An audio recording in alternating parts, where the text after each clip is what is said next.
receber pastor Ariane com muita alegria. Aleluia. Pega fogo, minha irmã.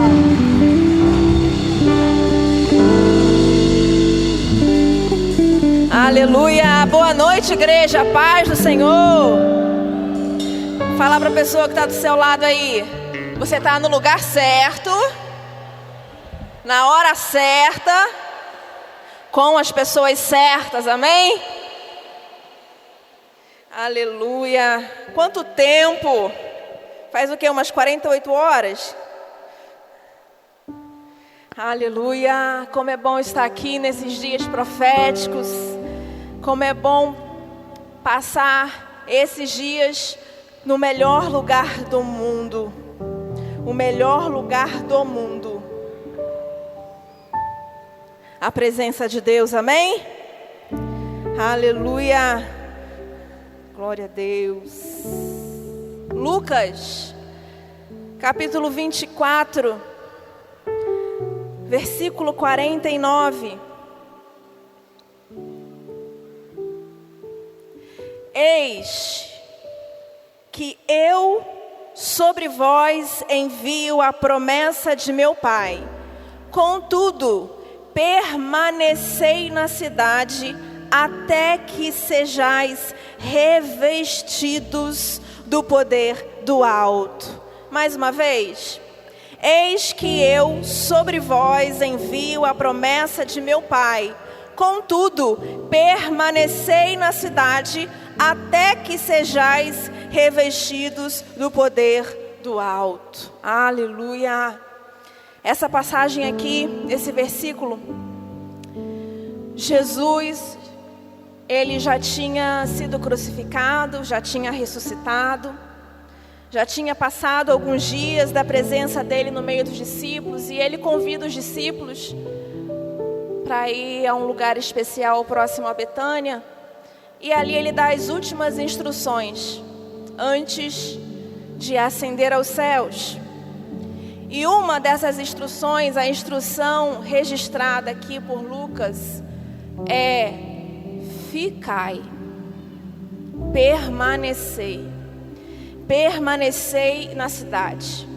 Outras versões falam: ficai em Jerusalém. E eu fico imaginando, os discípulos passaram um pouco mais de 3 anos na presença de Jesus. Desde que Jesus chama Pedro ainda, quando ele estava lá, naquele dia, naquele fatídico dia de pesca, onde ele tinha passado a noite inteira pescando e não tinha pescado um único peixe. Desde aquele dia onde Pedro tem o primeiro encontro com Jesus.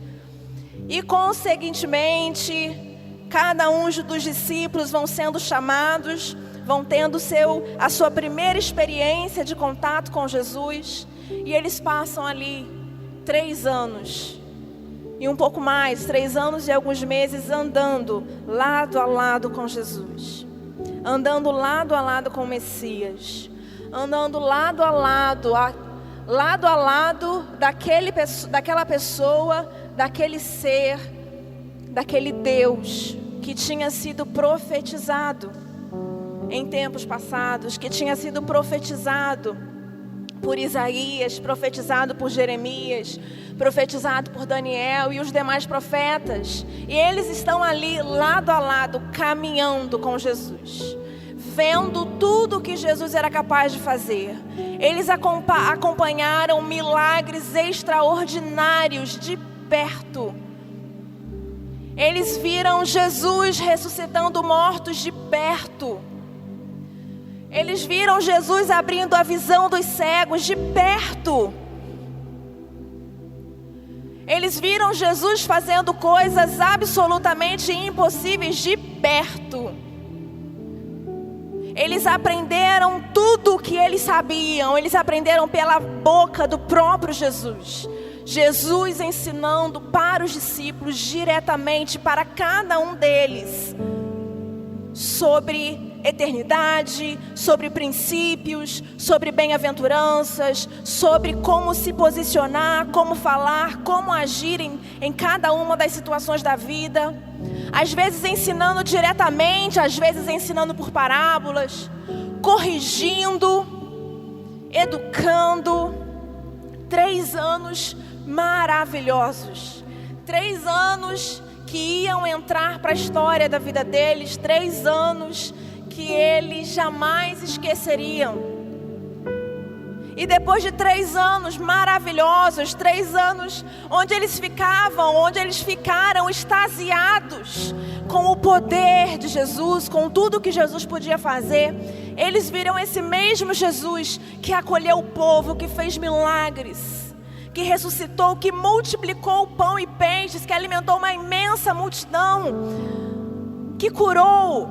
Eles viram esse Jesus sendo traído, sendo crucificado, sendo pisoteado, sendo escarnecido, sendo zombado, sendo açoitado.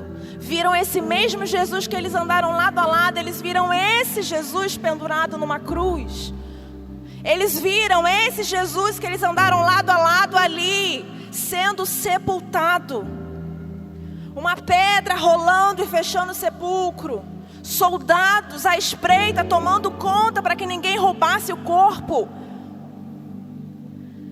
E ali, abatidos, tristes, angustiados, dedicamos 3 anos da nossa vida a andar lado a lado com o Mestre. Dedicamos 3 anos da nossa vida lado a lado a andar com Jesus. O que nós vamos fazer agora? Mas no 3º dia, no domingo de manhã, de repente, a Maria Madalena aparece no túmulo para ungir o corpo de Jesus. E a pedra tinha sido removida. Ela bota a cabeça lá dentro do túmulo, não tem ninguém lá. Ela entra em pânico, ela entra em desespero. Ela vê um anjo sentado sobre a pedra e começa desesperadamente: aonde foi que você levaram? Para onde foi que vocês levaram? Por favor, me mostra onde vocês colocaram para que eu venha, para que eu possa buscá-lo, para que eu possa levá-lo, para que eu possa ungir o corpo dele. E aí o anjo fala assim: Maria, por que você está procurando no meio dos mortos aquele que vive? E aí o próprio Jesus aparece diante dela. O próprio. Maria. Não tem como não reconhecer quando Jesus chama você pelo seu nome. A voz é inconfundível. Você não tem dúvidas de quando é Jesus que está chamando você. E ali, ela corre para falar para os discípulos não acreditam. Pedro e João correm lá para ver se é verdade. Depois voltam, e é verdade mesmo, Maria falou a verdade. Aí daqui a pouco Jesus aparece, se manifesta para os discípulos. E eles passam ali mais alguns dias, mais algumas semanas, na presença de Jesus novamente, mas agora do Jesus ressuscitado. E por mais alguns dias, eles têm o privilégio de receber instruções muito específicas a respeito da palavra profética, a respeito de tudo que tinha sido determinado pelos profetas, tudo que estava escrito no Antigo Testamento. Jesus vai falar que é como se, a partir dali, daquele momento, Jesus explica para os discípulos, Jesus esclarece, Jesus dá a luz aos discípulos de que nele se cumpre tudo que foi escrito antes dele. Porque até então, a ficha eu acho que ainda não tinha caído. Porque Lucas vai dizer que a partir daquele momento, naquelas instruções finais, tudo se esclarece e eles passam a entender tudo o que aconteceu. E aí, antes de Jesus subir, ele fala para os discípulos: ficai em Jerusalém, até que Fiquem juntos, fiquem reunidos, não abandonem uns aos outros, não pensem diferente, até que tem uma promessa, até que toda promessa que Deus faz para cada um de nós, ela exige que a gente permaneça até que. Toda promessa que Deus fez a você, toda promessa que você tem guardado no seu coração, toda promessa de Deus que você tem guardada no seu coração, específica, que foi falada para você, você precisa ficar até que. Você precisa permanecer até que. Você não pode ir embora até que o quê? Até que aconteça o que Ele falou que ia acontecer.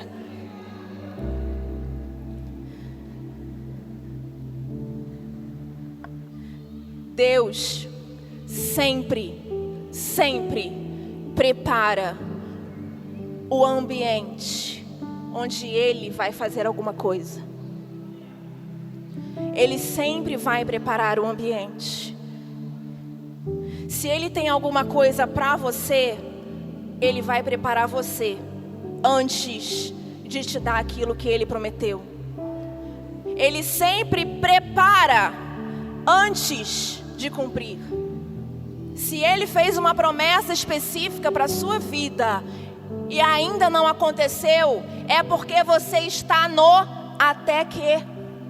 É porque você precisa permanecer, porque Ele está preparando o ambiente. Ele não vai entregar a bênção dele de qualquer forma. Ele não vai entregar a bênção que Ele tem para você de qualquer maneira. Ele não vai entregar o sonho que você tem, o desejo que Ele mesmo colocou no seu coração. Não vai chegar até você de qualquer forma. Ele precisa preparar o terreno, e o terreno é você. Você ainda não recebeu, porque você está no até que. Permaneça até que, porque você está sendo preparado, você está sendo preparada. Quando a gente volta lá no Éden, a gente vê que Deus preparou o jardim. Depois Ele colocou o ser humano no jardim. Primeiro Ele preparou o ambiente. Depois Ele colocou no jardim a coroa da sua criação. Depois Ele colocou no jardim aquilo que Ele tinha de mais precioso, que era a sua própria imagem, a sua semelhança. Primeiro Ele preparou o jardim. Depois Ele colocou o ser humano. No dilúvio a mesma coisa. Primeiro Ele preparou a arca. Primeiro Ele disse para Noé como a arca precisava ser construída. O tipo de tábua, o tipo de madeira, o tipo de cola, a medida, a profundidade, a altura, a largura. Primeiro Ele entregou tudo nos mínimos detalhes. E aí Ele esperou Noé construir. Depois que Ele mostrou, depois que Noé construiu a arca, é que Ele enviou o dilúvio. Primeiro Noé precisou permanecer até que o dilúvio viesse. Primeiro Ele preparou o ambiente. Depois Ele cumpriu a promessa. José se torna governador do Egito. E Jacó vai com toda a sua família para o Egito. Eles permanecem lá por 400 anos. E no meio do caminho, eles se tornam escravos de Faraó. Durante esses 400 anos, eles se multiplicam, se tornam um povo incontável. Essa promessa tinha sido feita a Abraão. 600 anos antes, 700 anos antes, 800 anos antes. Agora me falhou a memória. Mas eles ficam por 400 anos no Egito, como cativos, como escravos, até que Deus chama Moisés e tira o povo de lá, e eles se transformam no deserto, eles se transformam numa nação. Antes de Israel se tornar uma nação, eles precisaram ser preparados. Deus fez a promessa a Abraão, que se cumpriu em Moisés, porque Israel precisou ser preparado para que a promessa feita a Abraão se cumprisse. Em Moisés eles são incontáveis. Em Moisés eles são tão numerosos como as estrelas do céu. Em Moisés, nos tempos de Moisés, eles são tão numerosos como a areia da terra. Mas lá em Abraão eles eram só 2, Abraão e Sara. E Sara ainda era estéril. A promessa foi feita e Deus preparou o ambiente para Israel surgir como nação. Deus preparou o mundo. Era necessário que tudo estivesse exatamente no lugar certo, na hora certa, para que Jesus nascesse em Belém. Ele preparou o mundo para receber o Messias lá em Belém. Deus sempre vai preparar o ambiente antes de cumprir a promessa. Ele sempre vai, é um princípio estabelecido por Ele desde o Éden. Ele sempre prepara o ambiente antes de cumprir a promessa. Primeiro Ele faz a promessa. Promessa feita, beleza, agora você espera até que eu prepare o ambiente para a promessa se manifestar. Fique até que. E aí, Ele passa. Jesus passa 3 anos e meio preparando os discípulos. E antes de subir, Ele fala para os discípulos: fiquem, não saiam daqui, até que vocês sejam revestidos do poder que vem do alto. Atos 2 vai falar assim: e ao completar-se o dia de Pentecoste, estavam todos reunidos num só lugar. Eles obedeceram, eles ficaram. Jesus falou: fiquem, e eles ficaram. De repente, veio do céu um barulho semelhante a um vento soprando muito forte. E esse som tomou conta de toda a casa onde eles estavam assentados. Então todos viram distribuídos entre eles línguas de fogo, e pousou sobre cada um deles. E todas as pessoas ali reunidas ficaram cheias do Espírito Santo e começaram a falar em outras línguas, de acordo com o poder que o próprio Espírito lhes concedia que falassem. Eles perseveravam no ensino dos apóstolos e na comunhão, no pão e nas orações. E na alma de cada pessoa havia pleno temor. E muitos feitos extraordinários e sinais maravilhosos eram realizados pelos apóstolos. Todos os que criam estavam unidos e tinham tudo em comum. Unidade. Somos nós que preparamos o ambiente. Quando nós queremos a manifestação da glória e do poder de Deus, nós temos que preparar o ambiente. E esse ambiente é preparado em unidade, em união. Eles estavam em uníssono, eles estavam todos em um só pensamento, em uma só voz, em um só espírito. Estavam todos desejando a mesma coisa, estavam todos buscando a mesma coisa, todos ansiando pela mesma coisa. Não existia divisão. E eu começo a enxergar aqui que existe algo sobrenatural na unidade. O poder de Deus é absolutamente sobrenatural na unidade. E existe algo poderoso que acontece a partir da unidade. Lá em Gênesis, no capítulo 11, olha só que interessante.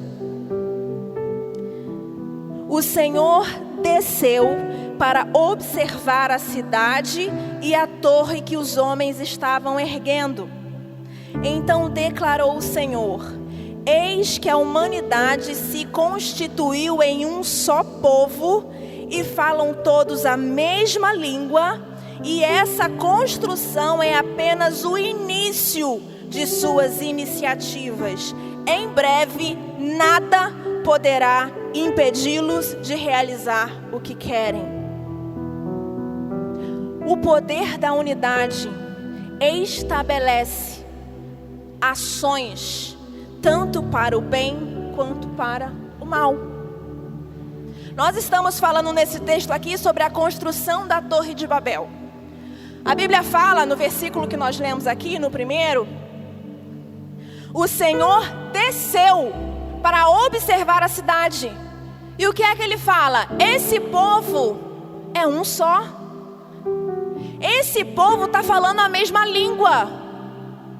Esse povo está trabalhando em unidade. Esse povo está desejando uma única coisa. Ninguém vai parar esse povo se eles continuarem agindo juntos. Se eles continuarem nessa unidade, eles vão conseguir o que eles quiserem. É o poder da unidade. O mal também sabe o poder da unidade. O mal também usa a unidade para o seu próprio benefício, para a destruição. O que Jesus faz? O que eu preciso fazer? Eu preciso interromper essa unidade. E ali as línguas são repartidas, cada um começa a falar uma língua diferente, e eles não se entendem, vai cada um para um lado. A construção da Torre de Babel é interrompida. Por quê? Porque houve divisão, uma divisão feita pelo próprio Deus. A unidade, ela tem poder para construir e para erguer. A unidade também tem poder para destruir. Com quem você está se unindo? Com quem você anda? Quem é que está ao seu lado? Se você começar a caminhar lado a lado com alguém que começa a fazer, que faz coisas erradas, à torta à direito, se você se unir a essa pessoa, é para esse caminho que você vai. A unidade funciona tanto para a edificação quanto para a destruição.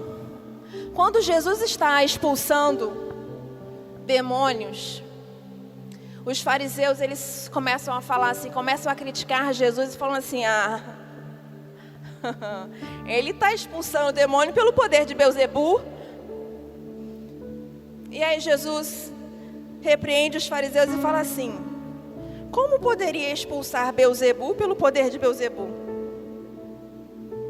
Uma casa dividida não subsiste. Sabe o que Jesus está falando? Até Satanás sabe que uma casa dividida não subsiste. É por isso que ele usa divisão. Uma casa dividida não vai para frente. Um lar dividido não prospera. Se está cada um indo para um lado, se cada um quer uma coisa, se vocês não se entendem, não vai haver prosperidade, porque não existe prosperidade na divisão. A casa dividida não subsiste, ela não fica de pé, ela não permanece. O ministério dividido não avança. Se está cada um querendo uma coisa diferente, não vai avançar. Se dentro do mesmo ministério, um quer A e o outro quer B, vocês não vão a lugar nenhum, porque o ministério dividido não avança. Uma igreja dividida não cresce, porque cada um quer uma coisa diferente e não há crescimento na divisão. Não há crescimento, não há evolução, não há prosperidade, não há luz naquilo que está dividido. Se tem cada um puxando a corda para um lado, não existe, não cresce, não avança.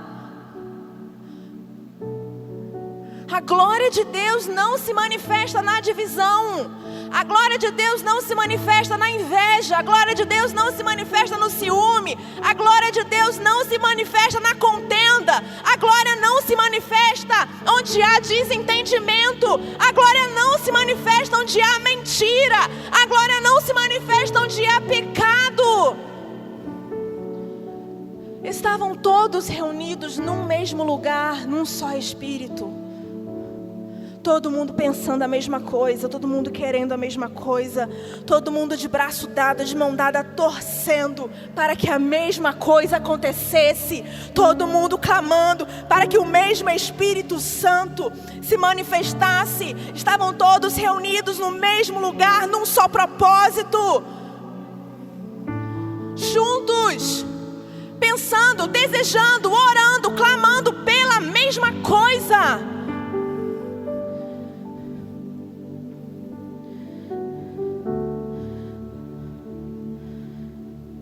Unidade. Somos nós que preparamos o ambiente. É pela nossa unidade. A nossa unidade prepara o ambiente para a glória se manifestar. Segundo Crônicas, capítulo 5, fala assim: ora, quando os sacerdotes saíram do lugar santo, e de fato todos haviam se consagrado, não importando divisão ou classe de seus grupos, os que entoavam as trombetas e os cantores louvaram e agradeceram ao Senhor a uma só voz. Ao som de cornetas, símbolos e outros instrumentos, ergueram suas vozes em uníssono ao Senhor e cantaram, porque Ele é bom, o seu amor dura para sempre. E em seguida, toda a casa se encheu da nuvem da glória do Senhor, de tal maneira que os sacerdotes não conseguiam ficar de pé para dar sequência ao serviço, porquanto a glória do Senhor tomou todo o templo. A glória tomou todo o templo. Por quê? Porque eles haviam se consagrado e cantavam e clamavam em uma só voz. Quer glória, quer poder, quer batismo, quer fogo, precisa ter unidade, senão ela não chega. Se não há unidade, gente, se não há unidade, vocês podem fazer vigília de 4 dias aqui, chorar, se derramar, se rastejar, ficar 4 dias sem comer. Se não tiver a unidade, a glória não desce. Se não tiver a unidade, a glória não se manifesta. Deus não se manifesta em qualquer ambiente. Deus não se manifesta de qualquer forma. Deus tem princípios que são estabelecidos.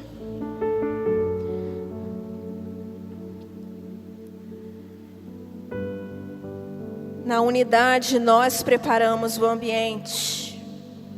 Na glória, o Espírito Santo se manifesta e o poder. O poder é o Espírito Santo se movendo na nossa unidade. O Espírito Santo se movendo na nossa unidade. Em Atos, no capítulo 2, versículo 41, a palavra diz assim: assim, todos quantos aceitaram a sua palavra foram batizados, e naquele mesmo dia juntaram-se a eles cerca de 3.000 pessoas. Primeiro, preste atenção, primeiro eles se reuniram, todos, no mesmo lugar, para esperar a promessa. Eles ficaram em Jerusalém até que... E aí lá em Atos, eles estavam reunidos no mesmo lugar, e então, um vento veemente entrou no ambiente. De repente, um vento começou a soprar no ambiente. E esse vento era o próprio Espírito Santo.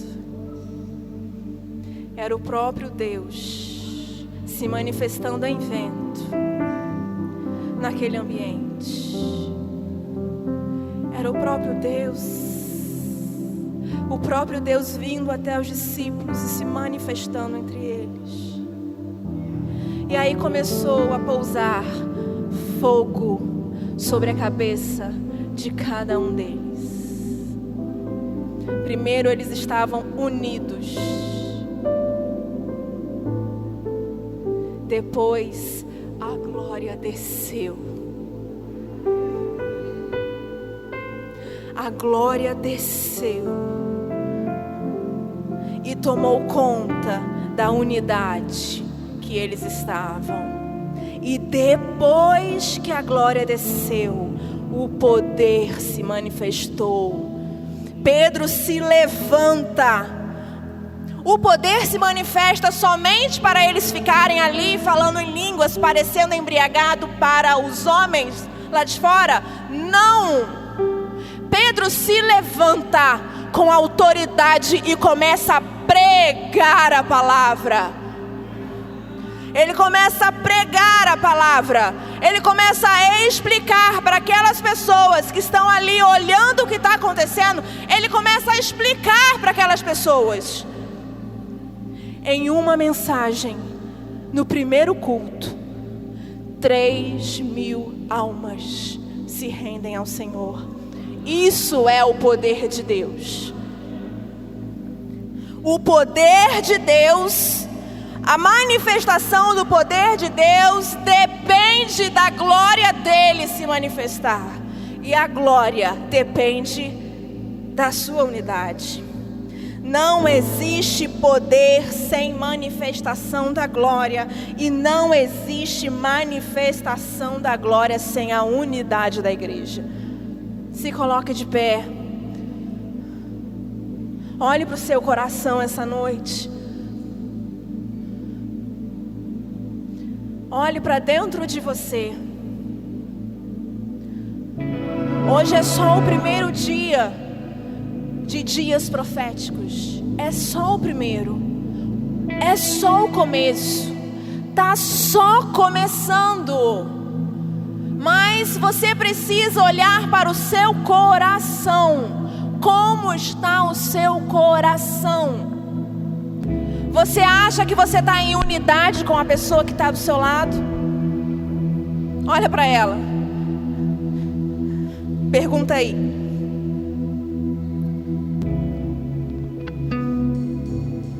Será que tem alguma espécie de divisão?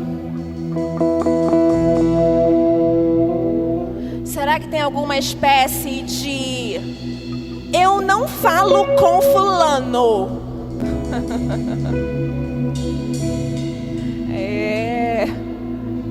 Se você não fala com fulano, Deus não fala com você.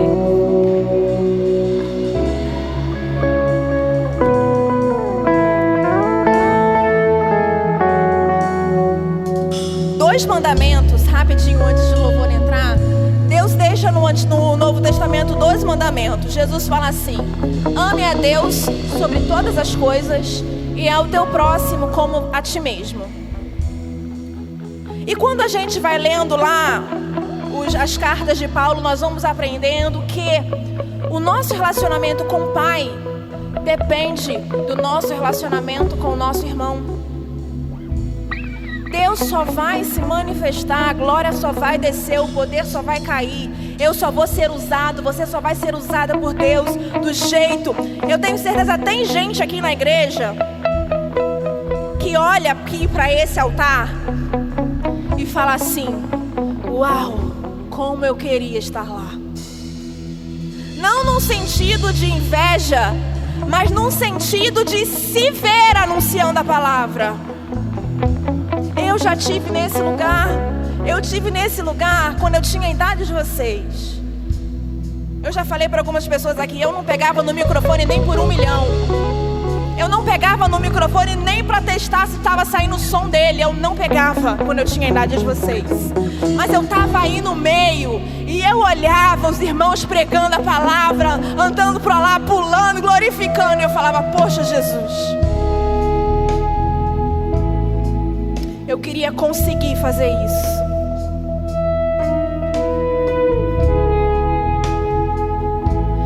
Ficai em Jerusalém até que do alto sejais revestidos de poder. A sua hora vai chegar, a sua vez vai chegar, o seu momento vai chegar, mas você precisa permanecer em unidade para que a glória de Deus desça sobre você. Amém? Aleluia.